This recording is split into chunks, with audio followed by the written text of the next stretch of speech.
கிறிஸ்துக்குள் அன்பான சகோதரர்களே, அன்பு சகோதரிகளே, வாலிப தம்பி தங்கைகளே, பெரியோர்களே, இயேசு கிறிஸ்துவின் நாமத்தினால் அனைவருக்கும் நான் வாழ்த்துகிறேன், ஸ்தோத்தரிக்கிறேன். அனைவருக்கும் இந்த நாளில் நவம்பர் மாதம் வாக்குத்தத்தம் ஆண்டவராகிய இயேசு கிறிஸ்து நாம் கொடுப்பதற்கு முன்னால் நாம் அனைவரும் சேர்ந்து ஜெபிப்போம்.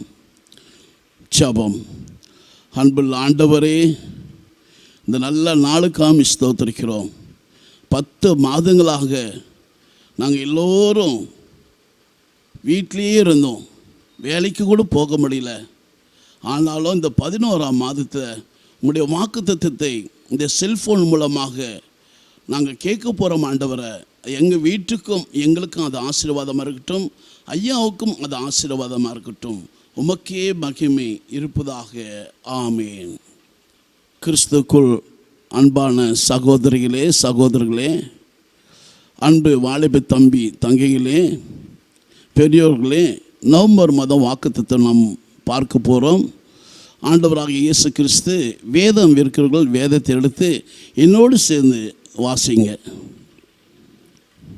சங்கீதம் 37 4ஆம் வசனம். கர்த்தரில் மனமகிழ்ச்சியாரு, அவர் உன் இதயத்தின் வேண்டுதலை உனக்கு அருள் செய்வார்.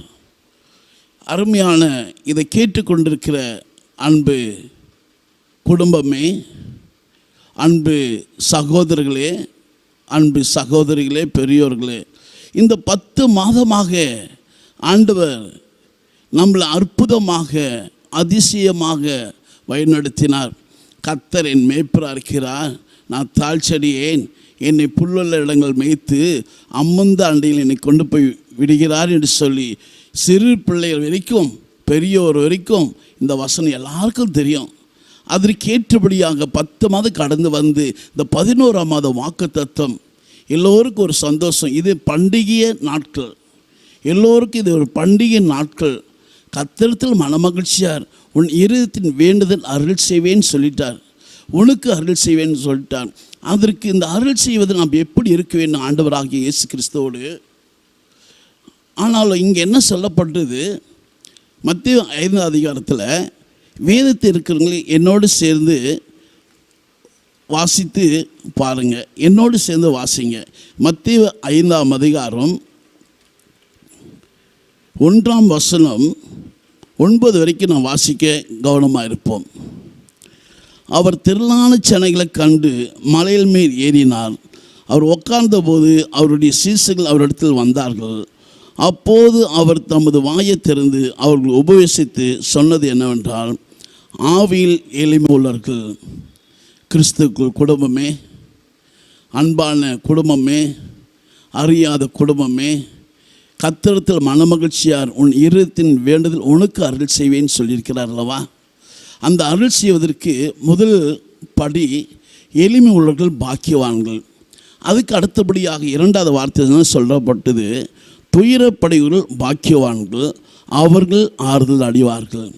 முதலாவது எளிமை உள்ளவர்கள், 2வது துயரப்படைவர்கள், 3ஆவதாக சாந்தம் குணம் உள்ளவர்கள் பாக்கியவான்கள், அவர்கள் பூமியை சுதந்திரித்துக் கொள்வார்கள். 4வது நீதியின் மேல் பசிதாகம் உள்ளவர்கள் பாக்கியவான்கள். 5வது இரக்கமுள்ளவர்கள் பாக்கியவான்கள். 6வது இருதயத்தில் சுத்தமுள்ளவர்கள் பாக்கியவான்கள். 7வது சமாதானம் பண்ணவர்கள் பாக்கியவான்கள். 8வது நீதி நிமித்தம் துன்பப்படுவர்கள் பாக்கியவான்கள். கிறிஸ்துக்குள் அன்பார்ந்த நம்ம மகிழ்ச்சி வேணும்டா இருதயத்தில் சுத்தமுள்ளவர்கள் பாக்கியவான்கள். இயேசு கிறிஸ்து தாவீதுக்கு என்ன சொன்னார் தெரியுமா? உடனே அவருக்கு நீ மகிழ்ச்சியாக இருப்பேன்னு சொல்லிட்டார். நான் மகிழ்ச்சியாக இருப்பேன்னு சொல்லிட்டார். நீ கர்த்தரில் மனமகிழ்ச்சியார், உன் இருதயத்தில் வேண்டுதல் அருள் செய்வேன், உனக்கு அருள் செய்வேன். பாருங்கள், தனிப்பட்ட நீ என்னோடு வந்தால் உனக்கு மகிழ்ச்சி. அன்பு சகோதரி என்னோடு வந்தால் உனக்கு மகிழ்ச்சி. அன்பு சகோதரி என்னோடு வந்தால் உனக்கு மகிழ்ச்சி. அன்பு வாலிப தம்பி நீ என்னோடு வந்தால் உனக்கு மகிழ்ச்சி. அன்பு வாலிப தங்கச்சி நீ என்னோடு வந்தால் உனக்கு மகிழ்ச்சி. அன்பு சிறு பிள்ளைகளே என்னோடு வந்தால் உனக்கு மகிழ்ச்சி. பெரியோர்களே நீங்கள் வந்தால் எனக்கு மகிழ்ச்சி. என்ன அருமையாக சொல்லிட்டார். இன்றைக்கி அநேக குடும்பங்கள் சொல்வது 2 பேராக இருப்பாங்க. ஒன்று தம்பி இருப்பான், ஒன்று அக்கா இருப்பாங்க. சில வீட்டில் அண்ணன் இருப்பாங்க, தங்கை இருப்பாங்க. அவர்கள் சொல்வது என்ன தெரியுமா? அப்பா, டாடி, நான் டாக்டர் படிக்கணும். இன்னொரு தங்கி என்ன சொல்லுவாங்க, நான் இன்ஜினியர் படிக்கணும். அதற்கு ப்ரீகேஜிலிருந்து தங்கை 8வது வரைக்கும் நல்ல மதிப்பெண் எடுப்பாங்க. ப்ரீகேஜிலேருந்து 8வது நல்ல மதிப்பெண் எடுப்பாங்க அந்த தங்கை. அது பிறகு 9லேருந்து +2 வரைக்கும் நல்ல மதிப்பெண் எடுப்பாங்க. அப்போது +2லேருந்து நீட் வரைக்கும் நல்ல மதிப்பெண் எடுப்பாங்க. எதற்கு நீட்டு? டாக்டர் ஆவதற்கு. டாக்டர் அநேக நோயாளிகளை குணப்படுத்துவதற்காக படிப்பாங்க.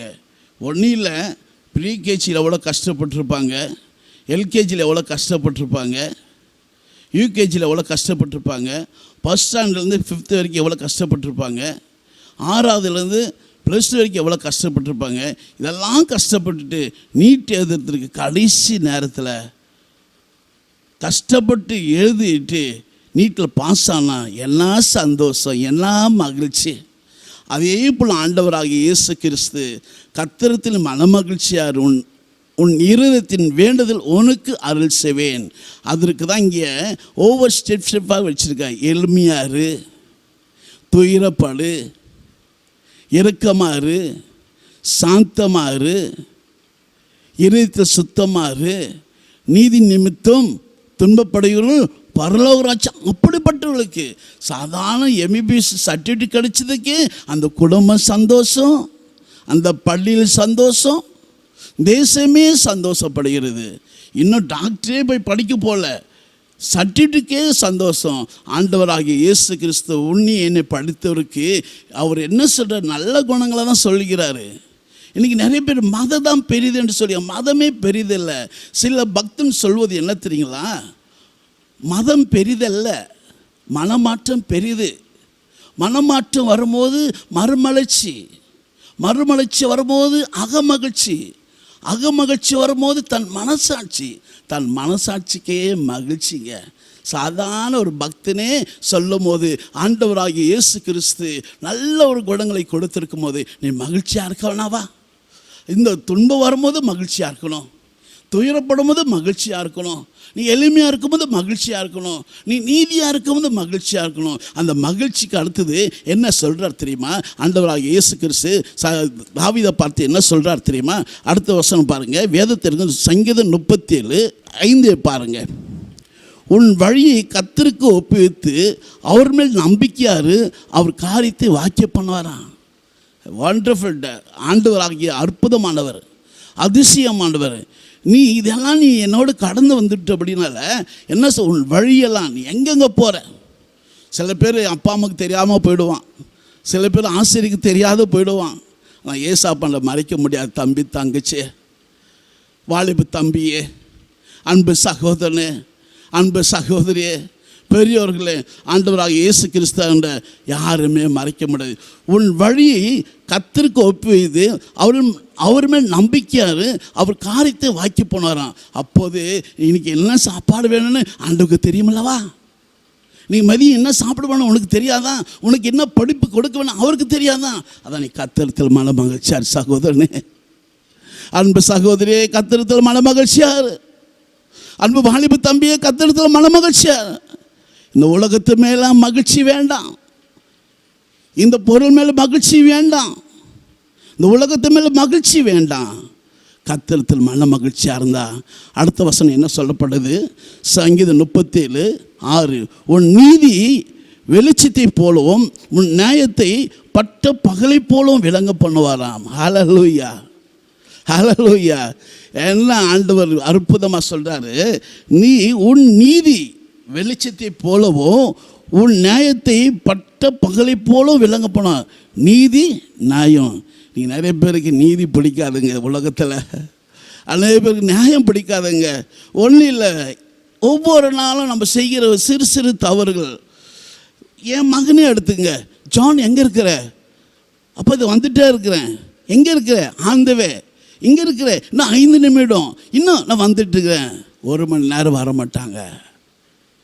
ஒன்றுமே இல்லை, இல்லைப்பா நான் 2 மணி நேரம் ஆகும், 1 மணி நேரம் ஆகும் சொல்லிட்டா ஏன் வெளிச்சம் உங்களோடு இருக்காதா? உன் பகலை போல் வெளிச்சமாக இருக்க மாட்டாயா? அந்த வெளிச்சத்திற்கு அடுத்தபடியாக என்ன சொல்கிறாரு? கர்த்தரை நோக்கி அமர்ந்து அவருக்கு காத்திரு. காரிய சித்தி உள்ளவன் மேலும் தீவனை செய்கிற மனுஷன் மேலும் எரிச்சல் ஆடாத. இதெல்லாம் பண்ணிட்டு ஒன்றும் இல்லை மகிழ்ச்சின்னு சொல்லிட்டு அதோடு நம்ம நிற்கக்கூடாது. அதே 1 கொரிந்தியர் 13ஆம் அதிகாரத்தில் 1 வசனத்தை பாருங்கள். இங்கே மகிழ்ச்சி பார்த்துட்டோம், அங்கே அன்புக்கு என்ன சொல்லப்படுறார் பாருங்கள். ஆண்டவராக இயேசு கிறிஸ்து இங்கே அருமையாக 1 கொரிந்தியர் 13ஆம் அதிகாரத்தில் அழகாக சொல்கிறாரு. என்ன சொல்கிறாரு இங்கே ஆண்டவராக இயேசு கிறிஸ்து? இங்கே 1 கொரிந்தியர் 13ஆம் அதிகாரம் வேதத்திலிருந்து எடுத்து பாருங்கள், என்னோடு சேர்ந்து வாசிங்க. அங்கே மகிழ்ச்சி பார்த்தோம். இங்கே 1 கொரிந்தியர் 13ஆம் அதிகாரம் 1லிருந்து 2 வாசிக்க கவனமாக இருப்போம். நான் மனுஷர் பாஷைகளையும் தூதர் பாஷைகளையும் பேசினாலும் அன்பு எனக்கு ஈராவிட்டால் சத்தமிடுகிற வெண்கலம் போலவும் ஓசையிடுகிற கைத்தாளம் போல் இருப்பேன். இன்றைக்கி அநேக கிறிஸ்தவ குடும்பங்க நல்லா பாட்டு பாடுவாங்க, நல்லா செபிப்பாங்க. பிரதர் ஏன் சாப்பிட்டீங்களா? இல்லைங்க நாங்கள் உபவாசமாக இருக்கிறோங்க. பிரதர் எங்கே போயிட்டீங்க? நாங்கள் ஆலயத்துக்கு போயிட்டு வந்துடுங்க. ஆனால் வீட்டில் வந்தால் சத்தம், இடி சத்தம், பாத்திரம் சத்தம். அதுதான் ஆண்டவராகிய இயேசு கிறிஸ்து பவுல் சொல்கிறாரு, நீ மனுஷர் பாஷைகளை தூதர் பாஷைகளை நீ அழகாக மனுஷனோடு பேசிட்டு வந்த, ஆவிகளோடு நீ பேசிட்டு வந்த, ஆனால் அன்பு இல்லைன்னா தகரம் போல் ஆகிடுவான். தகரம் எதுக்குமே யூஸ் ஆகுதுங்க. வெண்கல சத்தம் போல் ஒன்றுத்துக்குமே பிரயோஜனம் இல்லாமல் போயிடும். ஆண்டவராகி அடுத்தபடியாக அதற்கு உதாரணம் சொல்ல போனால், இன்னைக்கு உலகத்தில் நிறைய அதிபதிகள் இருக்கிறாங்க, நிறைய உயர் அதிகாரி இருக்கிறாங்க, அநேக பொறுப்பான அதிகாரி இருக்கிறாங்க. இந்த மூவர்களுக்கு என்ன இருக்கா தெரியுமா? அன்பே இருக்காதுங்க. வீட்டில் போனாலும் முறுமுறுப்பாங்க, அலுவலகத்தில் போனாலும் முறுமுறுப்பாங்க, ஒரு வெளியே வந்தாலும் முறுமுறுப்பாங்க. ஏன்? அன்பு இல்லை. ஆனால் ஆண்டவராகிய இயேசு கிறிஸ்து நீ என்னதான் நீ பெரியவனாக இருந்தாலும், என்னதான் உயிர் அதிகாரியாக இருந்தாலும், என்னதான் பொறுப்பாக இருந்தாலும் அன்பு இல்லைன்னு ஒன்றும் இல்லைங்க. அடுத்தபடியாக 2ஆம் வசனம் என்ன சொல்லப்படுது? நான் தீர்க்கதரிசன வரத்தை உடையவனாக இருந்தும் சகல ரகசியத்தையும் சகல அறிவையும் அறிந்தாலும் மலைகளை பேர்க்கத்தக்கதாக சகல விசுவாசம் உள்ளவனாக இருந்தும் அன்பு எனக்கு இராவிட்டால் நான் ஒன்றுமில்லை. கிறிஸ்துவ குடும்பமே, நீங்கள் நிறைய பேர் கிறிஸ்துவ போர்வை போற்றி கொண்டு வாழ்ந்து கொண்டு இருக்கிறாங்க. நான் இப்போது எங்கள் செல்ஃபோனில் பேசிக்கொண்டு யாருமே குறை சொல்லலைங்க. எனக்கு தெரிஞ்ச அளவு எனக்கு ஆண்டவர் நான் ஏற்றுக்கொள்ளும் போது, நான் இந்துஸ்தான் வேதாகமம் கல்லூரியில் நாங்கள் படித்து கொண்டு இருக்கும் போது 73லிருந்து 85 வரைக்கும் அங்கே எல்லாரும் வெளிநாடுகளிலிருந்து கிறிஸ்துமஸ் விழா கொண்டாடுவாங்க. அப்போது எங்களுக்கு வாக்குத்தத்தம் கொடுப்பாங்க. ஒவ்வொருக்கும் என்ன வாக்குத்தத்தம்? அப்போது எனக்கு வந்த வாக்குத்தத்தம் என்னவென்றால், அன்பு சகோதரனே, அன்பு சகோதரியே, வாலிபு தம்பி தங்கைகளே, பெரியவர்களே, இந்த செல்ஃபோனில் நீங்கள் கேட்டுக்கொண்டு இருக்க, நான் உங்களோடு சொல்லிக்கொண்டு நீங்கள் பார்த்து கொண்டு இருக்கிற வேலையில் எனக்கு வந்த வசனம் என்ன தெரியுமா? பாவம் செய்கிற ஆத்மாவே சாகும். எசேக்கியேல் 18ஆம் அதிகாரம் 1லிருந்து 10 அது பார்க்கும்போது இன்றைக்கி அநேக பேர் பயம். ஏன் இந்த 10 மாதம் வராத பயமா? 10 மாதம் வராத பயமா? எனக்கு சிறு வயசில் சொல்லுவாங்க, பொய் பேசாத, பெரியவர்களுக்கு கீழ்ப்படி, காலையில் ஜெபம் பண்ணு, மாலையில் விளையாடும் போது ஜெபம் பண்ணு, இரவு நேரத்தில் ஜெபம் பண்ணு. எங்களை படிக்கும் போது எங்களெல்லாம் 5:30 மணிக்கெல்லாம் எழுந்து ப்ரேயர் நடக்கும். ஒவ்வொருத்தரும் ஒரு ப்ரேயர் பண்ணணும், ஜெபம் பண்ணணும். ஹாஸ்டலில் எங்களை எல்லோரும் ஒரு ப்ரேயர், குடும்ப ஜெபம் அல்ல, குரூப்பு ஜெபம், கூடி எல்லாரும் ஜெபிக்கணும். அந்த ஜெபம் பண்ணும்போது அந்த நேரத்தில் ஆண்டவராக இயேசு கிறிஸ்து கிறிஸ்துமஸ் மாதத்தில் பாவம் செய்கிற ஆத்மாவே சாகும். ஏன் இதை சொல்கிறேன்னா, இன்றைக்கி நிறைய கிறிஸ்துவ தலைவர்கள் அதிகமாக இருக்கிறாங்க, கிறிஸ்துவ அநேக பொறுப்பாளர் இருக்கிறாங்க. அநேக கிறிஸ்தவ ஊழியக்காரர் இருக்கிறாங்க, ஆனால் அவங்களுக்கு எல்லாம் இருக்குங்க, என்ன இல்லை தெரியுமா? அதுதான் இங்கே 2ஆம் வசனம் சொல்கிறது, நான் தீர்க்கதரிசன வரத்தை உடையவனாக இருந்தும் சகல ரகசியங்களையும் சகல அறிவையும் அறிந்தாலும் மலைகளை பேர்க்கத்தக்கதாக சகல விசுவாசம் உள்ளவனாக இருந்தாலும் அன்பு எனக்கு ஈராவிட்டால் நான் ஒன்றுமில்லை. ஹல்லேலூயா, ஹல்லேலூயா, ஹல்லேலூயா சொல்லலாமே. நீங்கள் ஜபத்தில் இருக்கிறீங்க, இந்த நவம்பர் மாத வாக்குத்தத்தம் உங்களுக்கு சந்தோஷம் வரப்போகுது, மகிழ்ச்சி வரப்போகுது. மகிழ்ச்சி வரும்போது இந்த 10 மாதம் நீங்கள் எது இழந்தீங்களோ, இந்த ஜனவரி மாதம் பிப்ரவரி மாதம் ஒன்றும் தெரியல நமக்கு, ஆனால் மார்ச் மாதம் பாடுகள், ஏப்ரல் மாதம் பாடுகள், மே மாதம் பாடுகள், ஜூன் மாதம் பாடுகள், ஜூலை மாதம் பாடுகள், ஆகஸ்டில் பாடுகள், செப்டம்பர்கள் பாடுகள், அக்டோபர் பாடுகள். அந்த பாடுகளுக்கெல்லாம் இந்த நவம்பர் மாத வாக்கு தத்துவம் கர்த்தரிடத்தில் மனமகிழ்ச்சியாரு, உன் இதயத்தின் வேண்டுதல் உனக்கு அருள் செய்வார், அருள் செய்வேன் உனக்கு, உனக்கு எல்லாருக்கும் இல்லை, எல்லாருக்கும் இல்லை, உனக்கு உனக்கு உனக்கு சொல்ற கர்த்தரிடத்தில் மனமகிழ்ச்சியார், கர்த்தரிடத்தில் மனமகிழ்ச்சியார், கர்த்தரிடத்தில் மனமகிழ்ச்சியார், உனக்கு இதயத்தின் வேண்டுதல் அருள் செய்வேன். ஹல்லேலூயா, ஹல்லேலூயா. அன்புள்ளவர்களா, அங்கு மகிழ்ச்சி, இங்கே எல்லாம் தான் உலகத்தில் அவன் பெரியவனாக இருந்தாலும் அவனுக்கு அன்பு இல்லைன்னா ஒன்றுமே இல்லை. பிலிப்பியர் 4ஆம் அதிகாரம் வேதத்தை இருக்குன்னு எடுத்து பாருங்க, என்னோடு சேர்ந்து வாசிங்க.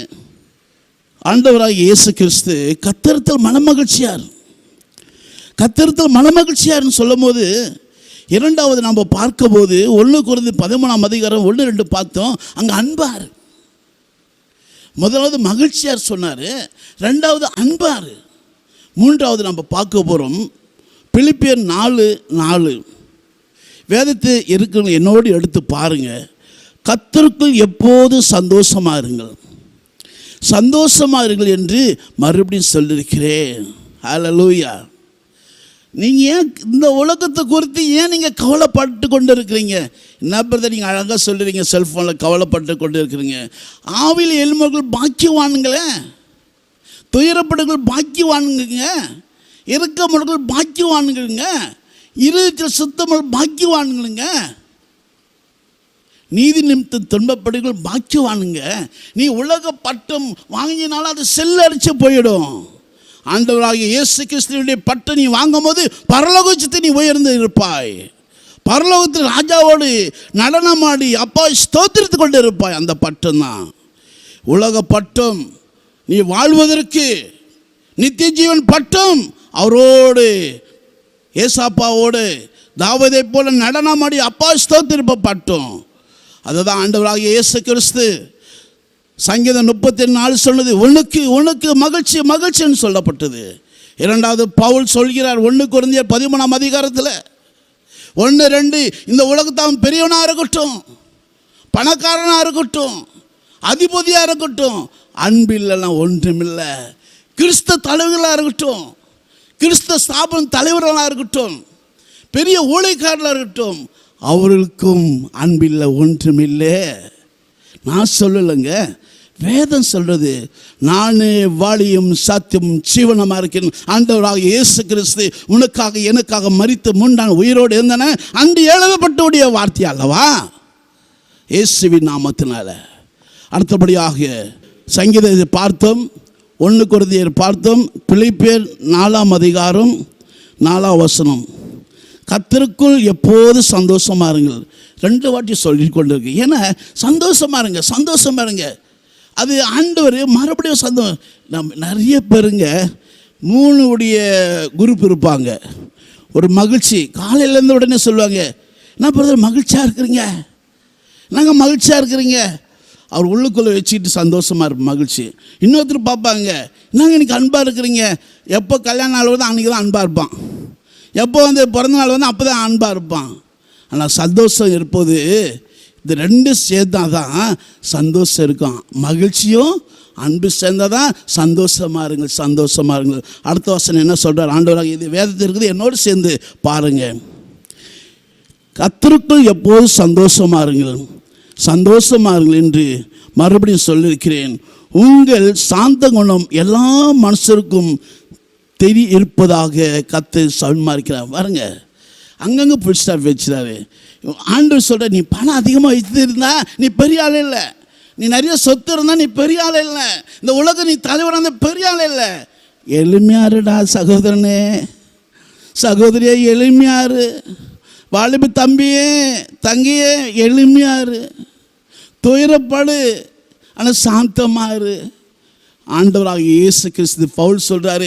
எல்லாத்தையும் நம்ம பார்க்கும் போது அங்கே சங்கீதம் 37:4 என்ன சொல்லப்பட்டது? நீ வெளிச்சமாக இருப்ப, நீ ஒன்று குறைந்தையில் நீ அன்பு இருந்தாலும் நீ ஒன்றுத்துக்கும் அன்பில் ஒன்றுமே பிரயோஜனம் இல்லை, ஒன்றுமே பிரயோஜனம் இல்லை. இங்கே என்ன சொல்லப்பட்டது? நீங்கள் ஒன்றுக்கும் கவலைப்படாமல், வேதத்தை இருக்கிற என்னோடு சேர்ந்து பாருங்கள், நீங்கள் ஒன்றுக்கும் கவலைப்படாமல் எல்லாவற்றையும் குறித்து உங்கள் விண்ணப்பங்களை ஸ்தோத்திரத்தோடு கூடி ஜெபத்தினாலே வேண்டதினாலே தேவனுக்கு தெரியப்படுத்துங்கள். போய் மனுஷனாண்ட போய் தெரியப்படுத்த வேண்டாங்க. அன்பு சகோதரனே, அன்பு சகோதரியே, அன்பு வாலிப தம்பியே, அழகாக சொல்லியிருக்கிறாரு. நீ எல்லாண்டு வந்து சொல்லலாமே, தோத்திரத்தோடு சொல்லாமே, ஆண்டவரே நான் நன்மை செஞ்ச எனக்கு துன்பம் வந்து விட்டதே, நான் நன்மை செஞ்ச எனக்கு துன்பம் வந்து விட்டதே என்று சொல்லி. ஆனால் சீலா பவுல் என்ன தெரியுமா பண்ணாங்க? அந்த சிறைச்சாலையில் ஓரமாக ஆண்டவரை துதித்து கொண்டு போய் கொண்டு வந்தாங்க. சிறைச்சாலையில் ஓரமாக ஆண்டவரை துதித்து கொண்டு ஓடிக்கொண்டு போய் கொண்டிருந்தாங்க நடந்து கொண்டு. அப்போது போர்சேவன் பார்த்து, இந்த நேரத்தில் இவங்க எங்கே போய்கொண்டு இருக்கிறார்கள், சீலா பவுலை பிடித்து சிறைச்சாலையை அடித்தாங்க. அவர்கள் முறுமுறுத்தார்களா, அழுதார்களா, கண்ணீர் விட்டார்களா, துயரப்பட்டார்களா, எளிமையாக இருந்தார்களா, எனக்கு நீதி கிடைக்கலன்னாங்களா? இல்லை. எந்த காலத்திலும் எந்த நேரத்திலும் நன்றியாக உம்மை நான் துதிப்பேன், இயேசுவே உம்மை நான் துதிப்பேன் துதிப்பேன், எந்த வேளையிலும் துதிப்பேன், இயேசுவே உம்மை நான் துதிப்பேன் துதிப்பேன், எந்த வேளையிலும் துதிப்பேன். வாழ்விலும் நீரே, தாழ்விலும் நீரே, வாதிலும் நீரே, என் பாதிலும் நீரே, வாழ்விலும் நீரே, தாழ்விலும் நீரே, வாதிலும் நீரே, என் பாதிலும் நீரே, எந்த காலத்திலும் எந்த நேரத்திலும் நன்றியால் உம்மை நான் துதிப்பேன், இயேசுவே உம்மை நான் துதிப்பேன் துதிப்பேன், எந்த வேளையிலும் துதிப்பேன். கிறிஸ்துக்குள் அன்பான குடும்பமே, கிறிஸ்துக்குள் அன்பான சகோதரனே சகோதரியே, வாலிபு தம்பி தங்கைகளே, இப்போது பிலிப்பியர் 4ஆம் அதிகாரத்தில் பார்க்கும்போது நீங்கள் எல்லாவற்றையும் குறித்து தோத்திரத்தோடு ஜபத்தோடு நீங்கள் சொல்லுங்க, தோத்திரத்தோடு ஜபத்தோடு சொல்லுங்க. சொல்லும் போது நீங்கள் ஒன்றுக்கு கவலைப்படாமல் எல்லாவற்றையும் குறித்து உங்கள் விண்ணப்பங்களை ஸ்தோத்திரத்தோடு கூடி ஜபத்தினாலும் வேண்டுதனாலும் தேவனுக்கு தெரியப்படுத்துங்கள். உண்மையாகவே சீலா பவுல் நம்ம ஊர்களை அங்கே போனவங்களாம் சிறைச்சாலை கைதிகளெல்லாம் 5000 பேர் ஆண்டுக்கலாம் கொண்டு வந்தாங்க. அங்கே போய் அவர்களே ஆண்டவரை துதித்து பண்ணாங்க. ஒன்றுமே தப்பு பண்ணலை, ஒன்றுமே பேசலை. இப்போது நான் பாடினேன், எந்த காலத்திலும் எந்த நேரத்திலும் நன்றியால் உண்மை நான் துதிப்பேன், இயேசுவே உண்மை நான் துதிப்பேன் துதிப்பேன், எந்த வேலையில் நான் துதிப்பேனே. ஒண்டர்ஃபுல்ல ஆண்டவராக இயேசு கிறிஸ்துவின் துதிக்கும் போது, அங்கே துதிக்கும் போது அவளுக்கு என்ன கிடைச்சதான்? வாழ்வில நீரே, தாழ்வில நீரே, வாத தேவையில்லாத போராட்டம், தேவையில்லாத சஞ்சலம், தேவையில்லாத வருத்தம். நானும் பவுலும் நானும் ஆண்டவரை பாடிக்கொண்டு போய்கொண்டு இருக்க வேலையில் எனக்கு என்ன வாதம் வந்தது தெரியுமா? வாழ்வில நீரே, தாழ்வில நீரே, வாதியில நீரே, என் பாதியில நீரே. வாதம் வந்தது. நான் வாதில் எதிர்பார்க்கல, என்னை சிறைச்சாலை பிடித்து போடணும் எதிர்பார்க்கல. சீலா ஒன்றுமே சொல்லலை, பவுல் ஒன்றுமே சொல்லலை. நம்ம சேர்ந்து கைத்தொட்டி பாடுவோம். அதுதான் பக்தன் பாடுது. எந்த காலத்திலும் எந்த நேரத்திலும் நன்றியான் உம்மை துதிப்பேனே. இயேசுவே இயேசுவே இயேசுவேன்னு துதித்து எனக்கு தேவையில்லாத வாதம் வந்தது, அந்த வாதியிலும் பாதியில் நீரே என்று சொல்லி இன்னொரு பக்தன் பாடுவது அந்த பாடலோது, துன்ப நேரத்தில் இன்பமும் நீரே, இன்னல் வேளையில் என் மாறநேசரே. துன்ப நேரத்தில் இன்பம் நீரே, இன்னல் வேளையில் என் மாறநேசரே. எந்த காலத்திலும் எந்த நேரத்திலும் நன்றியால் உம்மை நான் துதிப்பேன். இயேசுவே உம்மை நான் துதிப்பேன் துதிப்பேன், எந்த வேளையிலும் துதிப்பேன். மை டாடி இயேசு கிறிஸ்து ரொம்ப சந்தோஷப்பட்டார். எங்கள் ஏசப்பா ரொம்ப சந்தோஷப்பட்டார். எங்கள் ஏசப்பா ரொம்ப மகிழ்ச்சியாக இருந்தார். எங்கள் ஏசப்பா அன்பாக இருந்தார். உன் பாரத்தை கர்த்தர் மேல் வைத்து விடு, கர்த்தர் உன்னை ஆதரிப்பார், நான் உன்னை விட்டு விலகுவதுமில்லை, உன்னை விட்டு கைவிடு சொல்லி இந்த மாத வாக்குத்தத்தம்படியாக அன்பு சகோதரனே, அன்பு சகோதரியே, அன்பு வாலிபு தம்பிகளே, தங்கைகளே, பெரியோர்களே, இந்த நவம்பர் மாத வாக்குத்தத்தை நீங்கள் கேட்டுக்கொண்டு முதலாவது சங்கீதம் 37:1, சங்கீதம் 37:4, 5, 6 நாம் பார்த்தோம். இரண்டாவது அன்பை குறித்து பார்த்தோம். 1 கொரிந்தியர் 13 1, 2. நான்காவது மகிழ்ச்சிக்கும் அன்புக்கும் சந்தோஷமாருங்கள் சந்தோஷமாருங்கள் சொன்னபோது பிலிப்பியர் 4, 5, 6 பார்த்தோம். கிறிஸ்துக்குள் இந்த உலகத்தில் இது தாங்க, வேறு ஒன்றும் வேண்டாங்க நமக்கு. இன்றைக்கி நான் உதாரணம் கூட சொன்னேன். ப்ரீகேஜின்னு 8வது வரைக்கும் படித்தாங்க, 8வதுலேருந்து +2 படித்தாங்க. ஆனாலும் நீட் எக்ஸாம் எழுதுனாங்க, டாக்டருடைய சீட்டு தான் கிடச்சிது. அதுக்கே மகிழ்ச்சினா நான் ஆண்டவராக இயேசு கிறிஸ்து எதுவுமே கேட்கலையே. இயேசு அழைக்கிறார், இயேசு அழைக்கிறார். உன்னை அவள் அழைக்கிறேனே, எத்தனை நேரத்தில் உன்னை அழைக்கிறேன்னு சொன்ன ஆண்டவராக இயேசு கிறிஸ்து உன் வீட்டில் இன்று வர வேண்டும் என்றால், உன் வீட்டுக்கு வர வேண்டும் என்றால் உன் பாவங்கள் மன்னிக்கப்படணும். பாவத்தின் சம்பளம் மரணம், பாவத்தின் சம்பளம் மரணம். நான் சொல்லலைங்க, எனக்கும் அதுதாங்க, எனக்கு அதுதாங்க. ஆண்டவராக இயேசு கிறிஸ்து அருமையான சிறு பிள்ளைகள் பாடுவது என்ன தெரியுங்களா? அழகான பாடல். இயேசு நல்லவர், இயேசு நல்லவர், இயேசு நல்லவர், நல்லவர் உனக்கு. இயேசு நல்லவர், இயேசு நல்லவர், இயேசு நல்லவர், நல்லவர் எனக்கு. இயேசு நல்லவர், இயேசு நல்லவர், இயேசு நல்லவர், நல்லவர் நமக்கு. இதை பார்த்து கொண்டிருந்த அன்பு சகோதரனே, அன்பு சகோதரியே, அன்பு வாலிபு தம்பியே, வாலிபு தங்கியே, பெரியோர்களே, இந்த மாத வாக்குத்தத்தம்படியாக அப்படியே நம்ம மகிழ்ச்சியாக இருப்பதற்காக நம்ம எல்லோரும் சேர்ந்து கண்மூடி செபிப்போமா? கண்ணை மூடி செபிப்போம். ஜெபம். அன்பு ஆண்டவரே, இந்த நவம்பர் மாத வாக்குத்தத்தத்துக்காக ஸ்தோத்திரம் ஆண்டவரே. ஆண்டவரே, இந்த நவம்பர் மாத வாக்குத்தத்தத்துக்காக ஸ்தோத்திரம் ஆண்டவரே. சங்கீதம் 37:4, கர்த்தரிடத்தில் மன மகிழ்ச்சியாரு, உன் இருதயத்தின் வேண்டுதல் உனக்கு அருள் செய்வேன். உனக்கு உனக்கு உனக்கு உனக்கு அருள் செய்வேன். அந்த உனக்கு அருள் செய்யும் போது நீ எளிமையாக இருக்கணும், நீ துயரப்படணும், நீ இரக்கமாக இருக்கணும், நீ சாந்தமாக இருக்கணும், இருதயத்தில் சுத்தமாக இருக்கணும், நீதி துன்பப்படணும். பரலோக ராஜ்யம் வீடு உனக்கு பரலோக ராஜ்யமாக இருக்கும். ஹல்லேலூயா.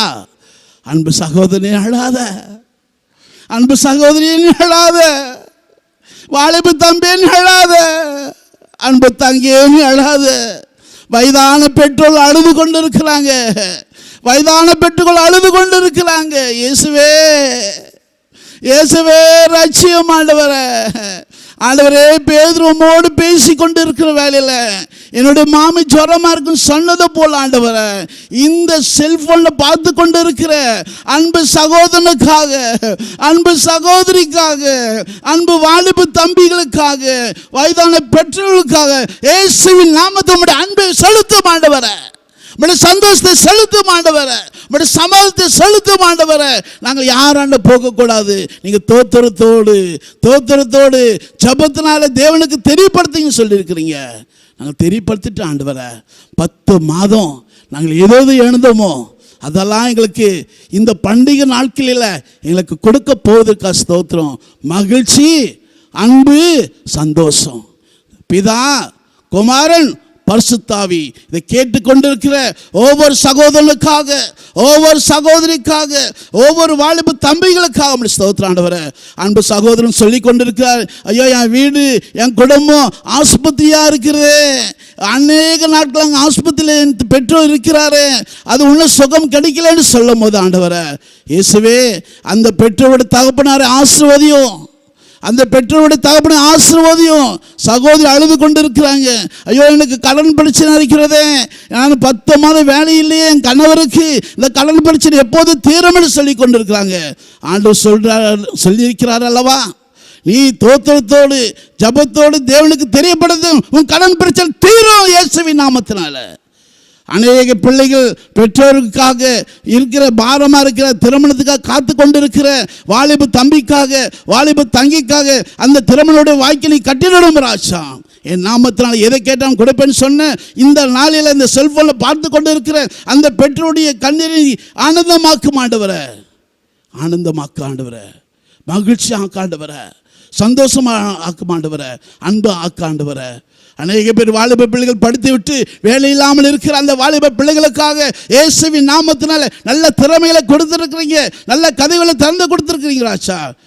நீ கையிட்டு செய்கிற வேலையை ஆசீர்வதிப்பேன்னு சொல்லி ஆண்டவரே, இந்த செல்போனில் பார்த்து கொண்டு இருக்கிற ஒவ்வொரு சகோதரனுக்காக, ஒவ்வொரு சகோதரிக்காக, ஒவ்வொரு வாலிப தம்பி தங்கைகளுக்காக, வயதான பெற்றோர்களுக்காக இது ஆசீர்வாதமான வார்த்தையாக இருக்கட்டும், இது ஆசீர்வாதமான மன்னாவாக இருக்கட்டும், இது ஆசீர்வாதமான அப்பமாக இருக்கட்டும். அங்கே கண்ணுக்கு தெரியாத இடங்களெல்லாம் இயேசுரத்தை ஊற்றும், கண்ணுக்கு தெரியாத இடங்களெல்லாம் இயேசுரத்தை ஊற்றும். ஒவ்வொரு வீட்டிலும் இயேசுதான் பெரியவர், இயேசுதான் பரிசுத்தர், இயேசுதான் நல்லவர், இயேசுதான் வல்லவர் சொல்லி நீ மகிமைப்படுத்தும். இந்த நேரத்தில் ஆண்டவரே, இந்த நவம்பர் மாத வாக்குத்தத்தம்படி தொடக்கத்தில் முடிவு வரும் நம்முடைய பிரசனம் இருந்து நாங்கள் ஒருவர் வெறுமையாக போகாதபடி நிறைவான ஆசீர்வாதத்தை பெற்று போகும்படியாக ஆசீர்வாதத்தை எங்களை அனுப்பும் ஆண்டவரே. துதிகான மகிமை உமக்கே செலுத்துகிறோம் பிதாவே, ஆமேன். எல்லாம் சேர்ந்து சொல்லுவோமா? ஆண்டவருடைய என் ஆத்துமாவை சேர்ந்து சொல்லுவோமா? என் ஆத்துமாவே கர்த்தரை ஸ்தோத்திரி, என் உளமே பரிசுத்தத்தை ஸ்தோத்திரி, என் ஆத்துமாவே கர்த்தரை ஸ்தோத்திரி, கர்த்தர் செய்த சகல உபகாரம் வராது. ஆமேன். சாமியை கிருபையாரும், கிறிஸ்துவே கிருபையாரும், சாமியை கிருபையாரும். ஆமேன். கிறிஸ்துக்குள் அன்பார்ந்த செல்ஃபோன் இவ்வளோ நேரமாக ஆண்டோடைய சத்தியத்தை இங்கே கேட்டுறீங்க. எல்லாருக்கும் பாடுகள் உண்டு, எல்லாருக்கும் குறைகள் உண்டு. ஆனால் ஆண்டவர் இன்று நவம்பர் மாத வாக்குத்தத்தத்தை கொடுத்திருக்கிறார். கர்த்தரிடத்தில் மனமகிழ்ச்சியாரு, உன் இதயத்தின் வேண்டுதல் உனக்கு உனக்கு உனக்கு அருள் செய்வேன்னு சொல்லியிருக்கிறார். சங்கீதம் 34. அதன்படியாக என்னை தொடர்பு கொள்வதற்கும், என்னோடு கைபேசி பேசுவதற்கும் என்னுடைய ஃபோன் வரும், அதில் நீங்கள் கால் பண்ணுங்கள். உங்களுக்காக நான் ஜெபித்து கொள்வேன், நீங்களே எனக்காக ஜெபித்து கொள்ளுங்கள். எல்லாருக்கும் ஸ்தோத்திரம்.